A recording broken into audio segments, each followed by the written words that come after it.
Survivalcraft 2 is a direct successor of the Part 1. In some ways this part became better, on the other hand it remained the same. But still, this game holds the benchmark of quality among all copies of Minecraft. Today you're gonna find why. My journey started the same way, with my character being dropped off on the shore of the island again. All the same words that said no one will come back from me. Unfortunately, even in the second part, we were not given a grain of lore, although maybe it's not even needed in this game. Of course, we still need to create a world in the beginning. There are no dramatic changes, but it's still worth discussing. The main menu remains the same, it's not different. The only thing they did, they changed the logo of the game. Instead of the letter A, now there's the number 2. This time I decided to diversify the game a bit, so I went looking for content from players. I mean skins and textures. Yeah, that's right, these things can be downloaded directly in the game. You can choose from worlds, textures, skins, and even furniture sets. We'll talk about them a bit later.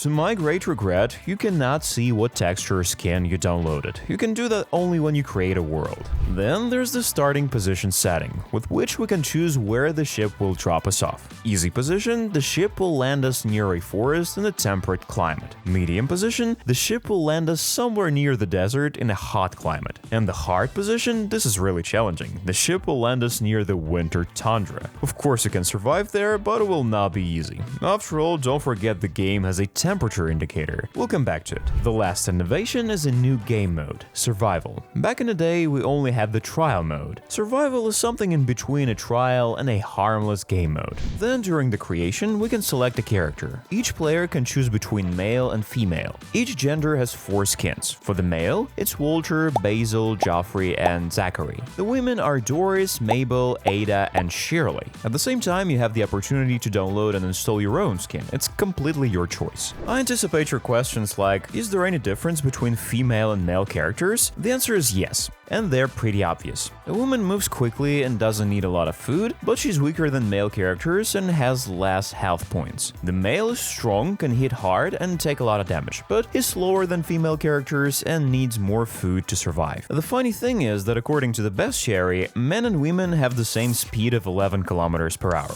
Very strange. But their HP are different. Women have 8 units, men have 10. In general, other new and interesting settings were not added. My adventure started the same way as the last one, except food. I had a fish in my inventory. This is just because I chose the survival game mode. Everything went according to the familiar scenario, getting wood by hand, creating a workbench, but at the moment of creating a wooden pickaxe, I failed. The game kept telling me the same thing, create a stone axe. At this point, I had a dilemma. How am I supposed to create a stone axe without a wooden pickaxe? How does the game want me to mine stone? Turns out it's brilliantly simple. The answer is by hand. For some weird reason, I could mine cobblestones with my hand. But there's a little tip I learned. At the beginning of the game, you should not get everything by hand. It's better to find a tree and destroy the leaves. With a 25% chance, a stick will drop from it, which can be used as an early tool. It will mine blocks a little faster than your hand. If by using your hand a block of wood will be mined in almost 6 seconds, by using a stick, it will take half as long. At the beginning of the game, it will save precious time. So I decided to go down and try to mine a stone with my hand, and you know what? I did it. Yeah, it takes a long time to get the blocks, but it's still real. Having extracted enough blocks and placing them in the form of the recipe for the pickaxe, I got a stone axe instead of a stone pickaxe. But it looks more like a hammer to me. As Recipepedia says, it's a primitive but versatile tool that can mine common and ore blocks, as well as chop wood. The only downside is that its durability is only 50 units. It's extremely low, but it'll do fine in the beginning. Still, this tool has one rather interesting feature, the number of recipes of this tool. There's 6 of them. You can use stones and cobblestones, but that's okay. The main thing is the number of these stones. You can use 1 cobblestone, you can use 3 at once. Its durability or mining speed will not change. It's kind of weird to me. You're probably asking, what's the recipe for crafting a sword? Well, it doesn't exist. All that's available to us at the beginning of the game is a wooden or stone club. Its crafting recipe is the same as the recipe for crafting a sword, however you can use either stone or planks. They differ only in damage power. The wooden one has 3 units and the stone one has 4 units. Armed with these sticks, I decided to obliterate some bulls. After all, I'm very strong, brave, and nimble guy. What do you think happened then? I was defeated. When I came back and got my courage back, I was defeated again. But here's another very useful tip for the the beginning of the game, one that I learned later on. In this game, there is a dream of almost every Minecraft player: wooden armor. Wooden chestplate and leggings to be precise. To craft them, you'll need string and sticks. The easiest way to get string is to cut down vines. 3 vines make 1 string. We'll need 4 strings and 8 sticks. The recipes are simple, there's nothing complicated about them. This armor looks quirky and quite bizarre, but it protects well and doesn't reduce the speed of the player. The only downside of this armor is its low durability, although at the beginning of the game, it's the best option. After that, I decided to go find some food, and on the way, I came across a lot of pumpkins. And the interesting thing is that there was even a rotten pumpkin near it, which you can still eat to restore your hunger, but the game will tell us not to do that again. That's funny. Not far away from this place, I was able to find a small graveyard, judging by the gravestones, of course. I didn't initially realize what I needed to do, so I decided to break 1 stone. Nothing dropped. Then it occurred to me that I could break the blocks underneath it, in case there was something there. And so it turned out. Under some of the gravestones, there are spheres of experience, which are so helpful in this game. After getting them all, I was attacked by a hyena and a tiger, who just destroyed my character. By the way, in this game, they added statistics, and I'll be honest, it's quite impressive. It shows everything, starting from the game mode and ending with how many times your character got struck by lightning. Thank you guys for your comments under my review of part 1. I read them all, and it's always nice to learn something new. For example, there's still a monster in the game. It's a werewolf. He's considered a supernatural creature, and his appearance can be turned off. The werewolf is a very dangerous monster. It appears only during the full moon.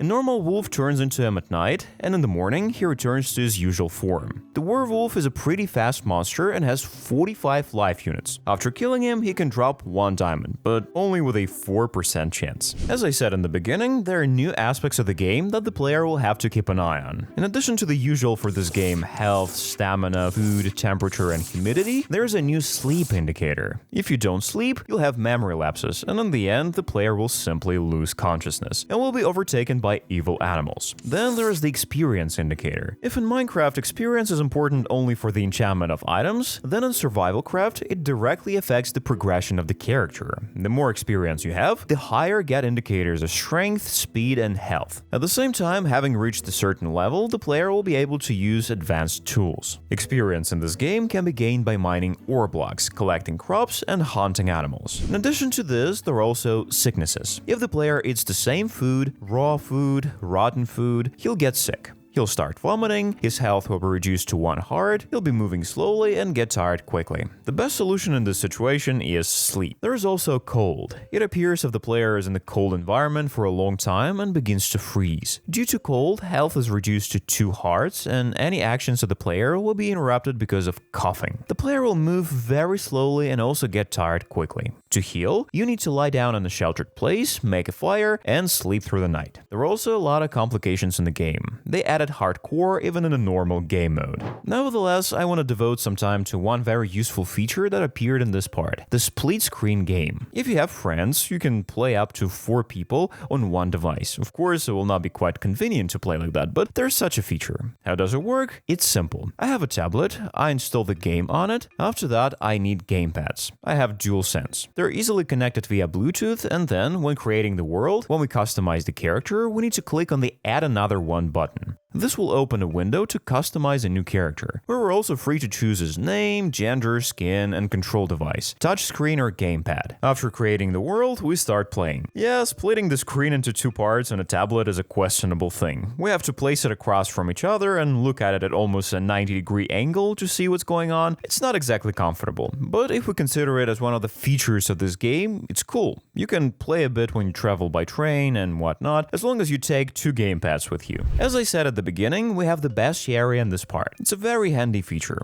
all in the same help section where the mechanics of the game are described, and there's a button with recipes. There's another one, Bestiary. This section shows all the existing entities from the game, including people. You can click on each of them, read a small description, and see their characteristics. For example, I found out that the most survivable mob in the game is a great white shark. It has 240 hearts. Fighting it is probably not worth it, but it drops 8 to 10 fish. Yeah, that information's in there too. I'll be honest with you, while I was exploring this game, I didn't turn off the music and sounds. In the last part, I didn't pay attention to it, but this time, it made me cringe. I fully realized that the the game was created by only one person, and you need to be tolerant. But the music and sounds are just the weakest part of this game. The sounds of different animals have different volume and quality. Some sounds are like they don't match the block or item. Overall, I didn't like them, but this is just my subjective opinion. The music in the game is a separate point. It only stresses you out rather than relaxes. Here's an example.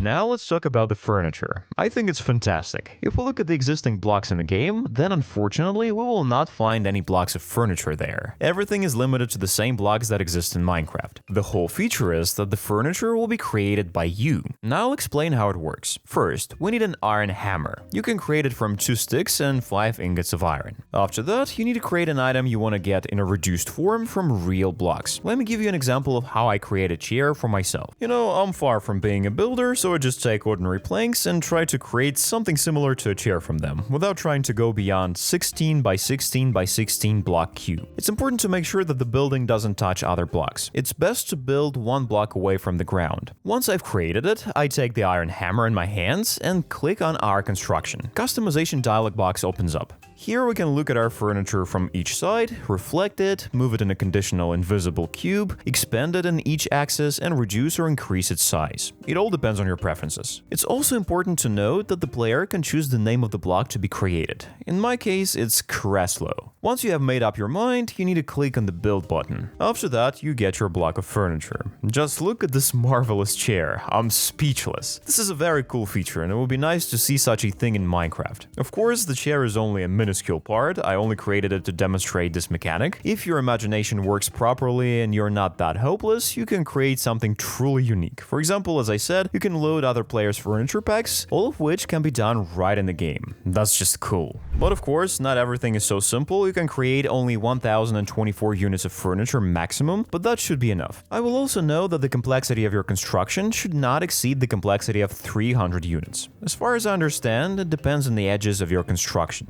They should not be more than 300. Correct me in the comments if I'm wrong. For clarity, I made all this in creative mode, but in survival mode it also works, but it will be more difficult. It's more convenient to fly and build than go and food. Survivalcraft 2 is a great continuation of the cult game. The only problem for me is that it came out as a separate game. However, in fact, it's just a major and large-scale update of the first part, but it's presented as a new game. The price really hasn't changed, it's $4, but if the player bought the first part, updating it to the second part for free is not gonna work. Visually, the game looks the same, the interface is the same, the sounds are the same. If this is not a problem for you, you can buy and enjoy a great copy of Minecraft, which in some aspects is even better. Next up, we have Block Story. If you want to watch a video about this clone, let's gather 100 likes. Making this video will not take long. But while you're waiting for it, I recommend watching these. They're also very interesting.